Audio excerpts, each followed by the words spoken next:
आई आई अब जो कह रही है ना मैं समझती हूँ, लेकिन मुझे गलत मत समझिएगा। जिस इंसान की आप बात कर रही है ना वो मेरे बीजू काका है। जब मैं छोटी सी थी ना तब से उन्होंने मुझे अपनी बेटी की तरह प्यार किया है। मैंने ना अपने काका को दूसरों के लिए सिर्फ अच्छा करते हुए देखा है। आप कह रही हैं कि वो अपने बेटे को छोड़कर चले गए। आई मैं इन सारी बातों पे कैसे यकीन कर लूं? मेरे काका है।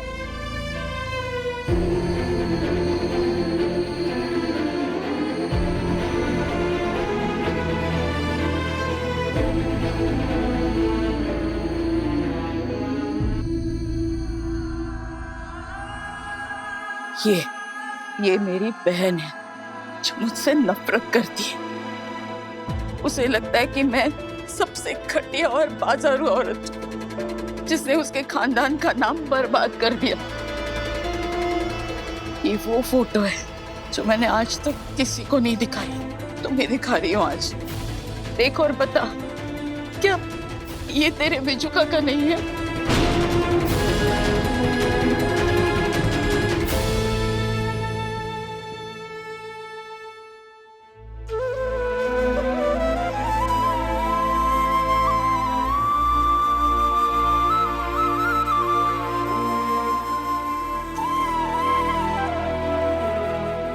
ये तुम बीजू काका है? एक बात हमेशा याद रखना सही, कोई भी औरत किसी आदमी पर ऐसे इल्जाम नहीं लगाती जिससे वो खुद बदनाम हो जाए। ये आदमी मेरे बेटे का बाप है। इनसे मैंने कभी सच्चा प्यार किया था। मेरे बेटे के बाप को पहचानने में गलतफहमी कैसे हो सकती है मुझसे?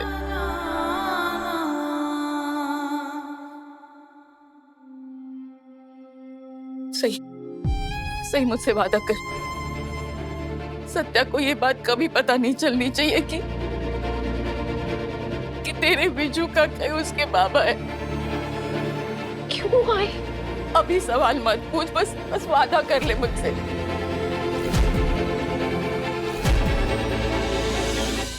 तू कसम का मेरी, सही मेरी कसम का कि तू सत्या को ये बात कभी पता नहीं चलने देगी कि तेरे बिजू काका उसके बाबा है। लेकिन आई हुआ क्या था? अम्मा मैं तुमसे बहुत प्यार करता हूँ और पूरी जिंदगी भर करता रहूंगा। मैं अपनी पूरी जिंदगी तुम्हारे साथ बिताना चाहता हूँ। काश मैं तुमसे पहले मिला होता, क्योंकि आज भी मेरी पत्नी और मेरे बच्चे मेरी जिम्मेदारी है और मैं अपनी जिम्मेदारी से पीछे नहीं हट सकता हूँ और ना ही तुमसे मैं झूठ बोल सकता हूँ। भले ही मेरी पत्नी में और मुझ में कोई रिश्ता ना हो, प्यार ना हो, फिर भी वो और मेरे बच्चे मेरी जिम्मेदारी है और मैं अपनी जिम्मेदारी से पीछे नहीं हट सकता हूँ। अम्मा तुम मेरा प्यार हो और वो मेरा फर्ज। मैं जानती हूँ आप अपने फर्ज, अपनी जिम्मेदारियों से कभी नहीं भागोगे। आप उनमें से हो ही नहीं जो अपने प्यार के लिए अपने फर्ज को कुर्बान कर दोगे। मैं तो बस इस बात से खुश हूँ कि आपने मुझे चुना। मैं आपसे वादा करती हूँ पूरी उम्र सिर्फ आपसे प्यार करूंगी और आपकी जिम्मेदारियों को अपनी जिम्मेदारियां मानूंगी। आपके फर्ज के रास्ते में कभी नहीं आऊंगी, बल्कि आपके फर्ज को निभाने में मदद करूंगी। तो ठीक है, मैं अपने घर वालों को अपने रिश्ते के बारे में जल्दी बताऊंगा और अग्नि को साक्षी मानकर तुम्हें अपनी पत्नी बनाऊंगा। लेकिन क्या वो लोग मानेंगे? मैं उन्हें मनाऊंगा। मैं तुम्हारे बिना नहीं रह सकता अम्मा। मैं वापस आऊंगा तुमसे शादी करने, ये मेरा वादा है।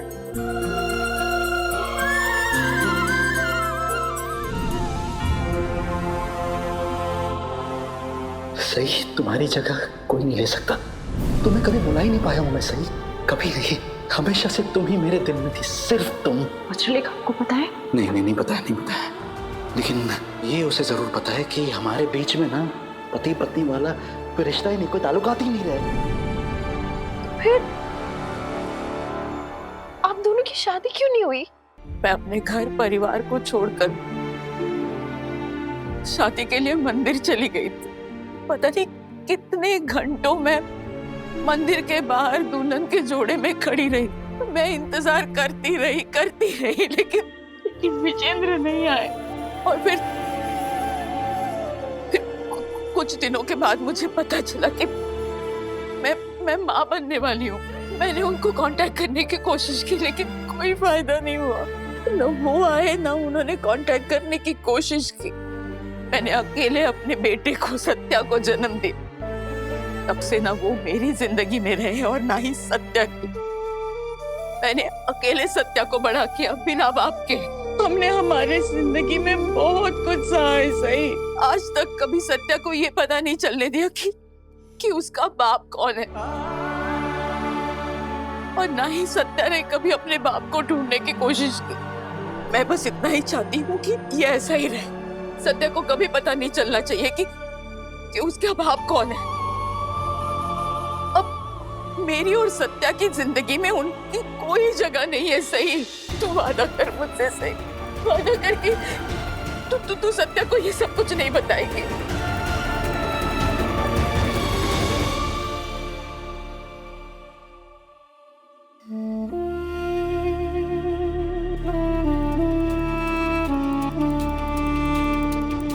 मैं वादा करती हूँ आई, मैं सत्या को कभी कुछ नहीं बताऊंगी।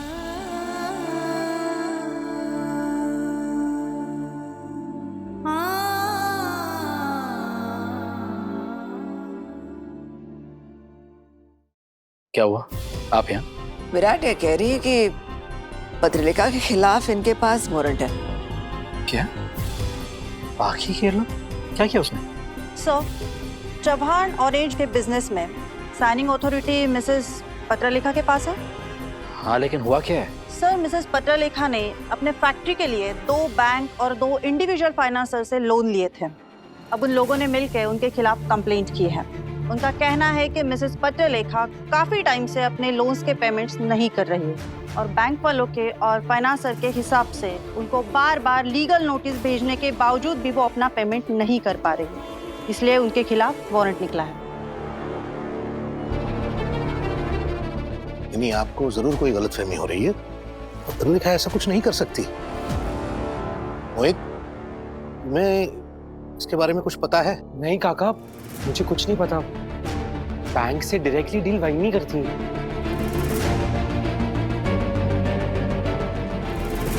सर, आप प्लीज पत्रलेखा जी को बुलाएंगे। वो भी घर पे है नहीं। सच कहूँ तो हम भी खुद ढूंढ रहे हैं उसे। कुछ हफ्तों से वो घर आई नहीं है, मिसिंग है। और अभी तक कुछ पता नहीं चला है। सर, हमारे पास ऑर्डर्स है। अगर मिसेस पत्रलेखा नहीं मिलती है तो कंपनी के ओनर्स मिस्टर नीना चौहान और मिस्टर ओंकार चौहान के खिलाफ कंप्लेंट फाइल करना पड़ेगा।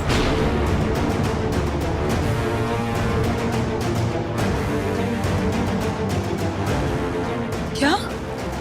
नहीं, आप ऐसा नहीं कर सकती।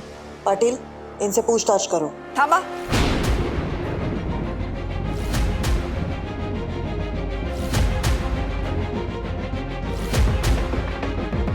अरे, ऐसे कैसे लेके जा सकते हैं आप इनको?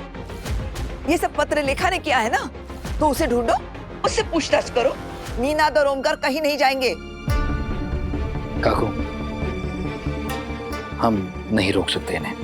वारंट है। आप चिंता मत कीजिए, मैं जा रहा हूँ उनके साथ। ठीक है? तू क्या जा रहा है? तू तो डीसीपी है। अरे बोलना ही नहीं वापस जाने को। कुछ तो कर। काकू, ऐसे नहीं होता है। आप चिंता क्यों कर रही है? मैंने कहा ना मैं जा रहा हूँ, कोई ना कोई रास्ता निकाल लूंगा। चलिए आप, चलिए बाबा। आइए। ऐसे कैसे ले जा सकते हैं? बहनी रोकिए ना इन्हें। सही और पत्रलेखा ने हमारा सुख चैन सब बर्बाद करके रख दिया। तांडव कर रही है वो हमारे सर पर, और पत्रलेखा खुद तो चली गई लेकिन अपनी परेशानियां हमारे माथे पर मर गई।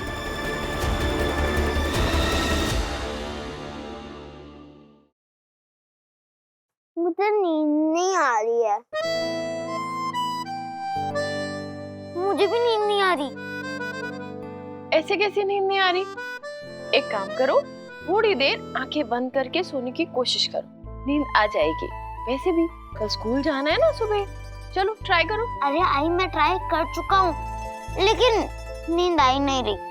हाँ आई मुझे भी नहीं आ रही है। प्लीज आई हमें गाने सुनाओ ना, और फिर हम दोनों सो जाएंगे, है ना? हाय प्लीज हमें कहानी सुनाओ ना, प्लीज प्लीज प्लीज। सही, अब बच्चे इतना कह रहे हैं तो सुना दो ना कहानी। अच्छा बाबा सुना दियो। आई आप अपने बचपन की कहानी सुनाओ ना, हमें आपकी बचपन की कहानी सुननी है। बचपन की कहानी? हाँ आपकी बचपन की, प्लीज आई सुनाओ ना प्लीज। हाय प्लीज सुनाओ ना, मुझे भी जानना है कि आप बचपन में कैसी थी।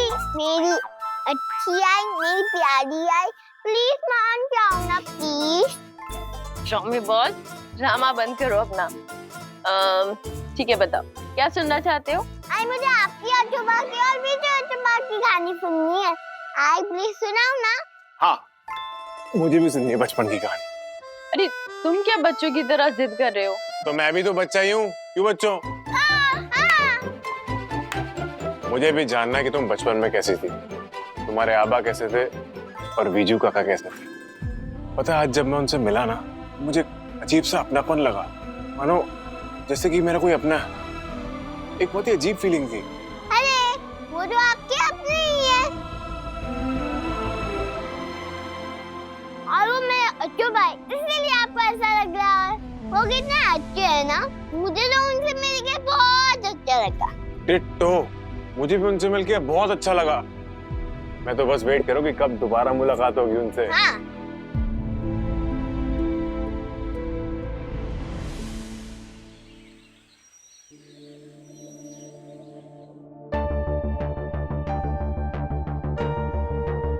खंडोबा तुझे खूब खूब आभार। आप लोग ठीक है ना? कल रात को कोई परेशानी, मुश्किल, ट्रबल तो नहीं हुई? नहीं नहीं, हमें तो बड़ा ही मजा आया, इतनी इज्जत अफजाई हुई वहां पे। हाजिर आपकी तबीयत ठीक नहीं लग रही है क्या? यहाँ बैठो, करिश्मा पानी लेकर आओ। हाँ बैठो पहले, बैठो। नीनाद क्या हुआ बताइए ना, आप कुछ बोल भी नहीं रहे हैं, आपकी तबीयत खराब लग रही है, बताइए ना। खराब लग नहीं रही है बहन, खराब है। अरे देवा, नीनाद मैं डॉक्टर को बुलाऊं? बीमारी का इलाज डॉक्टर कर सकता है, बेइज्जती का नहीं। पहली बार हमारे घर के किसी आदमी को जेल जाना पड़ा है।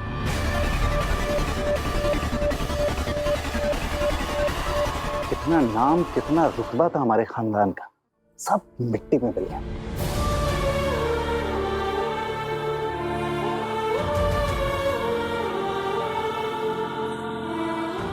हम समझ सकते हैं उन्हें। समझ ही तो नहीं सकते हो बहनी आप सब लोग।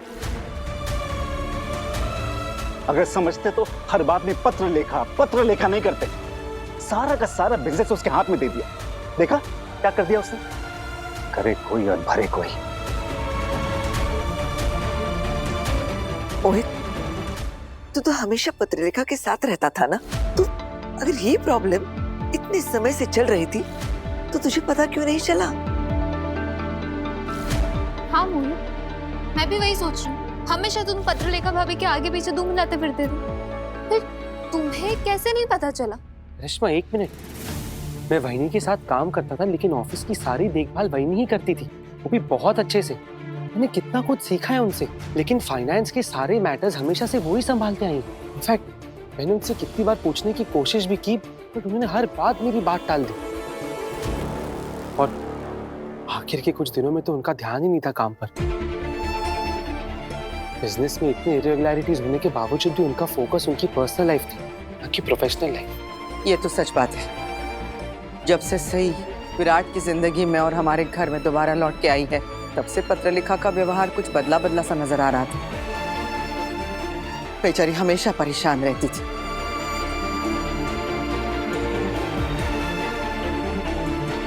गलती हमारी है, हम सही नाम के खतरे को ठीक से पहचान नहीं पाए। सही को हमें विराट की जिंदगी में लौटने देना ही नहीं चाहिए था। उसने विराट की जिंदगी बर्बाद कर दी, और अब उस बात का असर हम सबकी जिंदगी पर पड़ रहा है। उसे विराट, हम में से किसी से कोई फर्क नहीं पड़ता, जरा भी नहीं।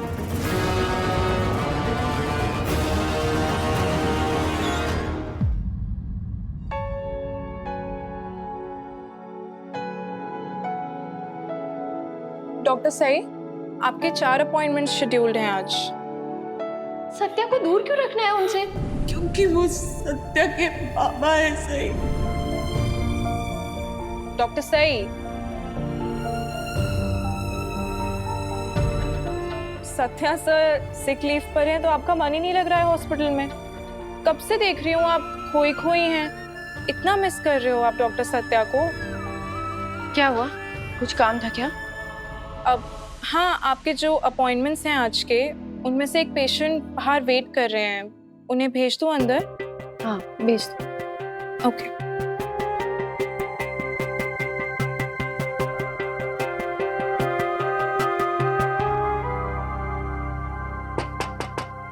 हाँ, कम इन प्लीज। डॉक्टर साहिबा बहुत बिजी लग रही है। आप यहाँ आइए ना प्लीज। आप यहाँ सब ठीक है ना? हाँ हाँ, सब ठीक है। बैठिए ना। आपने यहाँ आने की तकलीफ क्यों की? मुझे बता देते, मैं ही आ जाती। लेकिन फिर मैं ये कैसे देख पाता कि मेरी बच्ची कहाँ काम कर रही है? मुझे मेरे कुछ टेस्ट करवाने थे मेरे, तो खुद को आना ही पड़ेगा। टेस्ट? क्यों? क्या हुआ आपको? नहीं, कुछ हुआ नहीं। Relax relax. नए पोस्टिंग के वक्त डिपार्टमेंट के हर ऑफिसर को अपना फुल बॉडी चेकअप करवाना पड़ता है, उनका प्रोसीजर है। वो अपना डॉक्टर भेज रहे थे, लेकिन मैंने कहा कि नो, नॉट योर डॉक्टर। मैं चाहता हूँ कि तू मेरे टेस्ट करेगी ना? ये भी कोई पूछने की बात हुई? बिल्कुल, अभी बुला। शीतल, इनका फुल बॉडी चेकअप होना है, तो इंस्ट्रूमेंट्स रेडी करो। हाँ, और ब्लड टेस्ट किट वो अंदर भेज दो।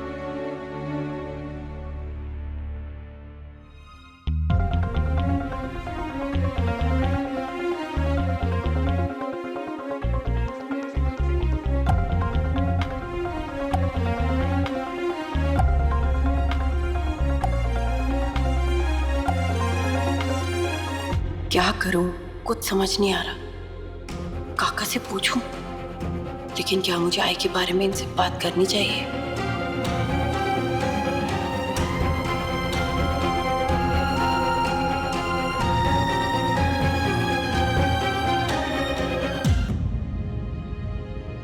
Thank you.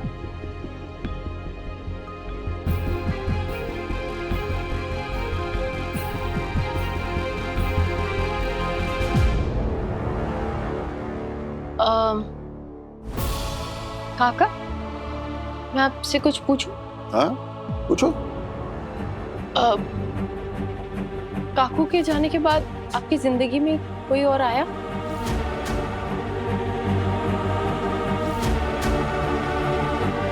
क्या ऐसा कोई था जिसके साथ आप अपनी जिंदगी बिताना चाहते हो? मतलब कोई पुराना अधूरा प्यार? सही। ये तुम मुझसे ये सवाल ऐसे अचानक क्यों पूछ रही हो? नहीं, कुछ नहीं, बस ऐसे ही मन में आया तो पूछ लिया। अच्छा, सही। क्या है ना कि जिंदगी अपने आप में एक बहुत बड़ा लंबा सफर है। इस सफर में आदमी कई लोगों से मिलता है, लेकिन कोई एक ऐसा होता है कि जिसे देख के ऐसा लगता है कि काश इस सफर में ये मेरा हमसफर होता है। और क्या आपको ऐसा कोई मिला? हाँ, वैसे तो मैं कई लोगों से मिलता हूं, लेकिन थी कोई जिस पे मैं आज पे भी ठहरा हूं। कौन थी वो?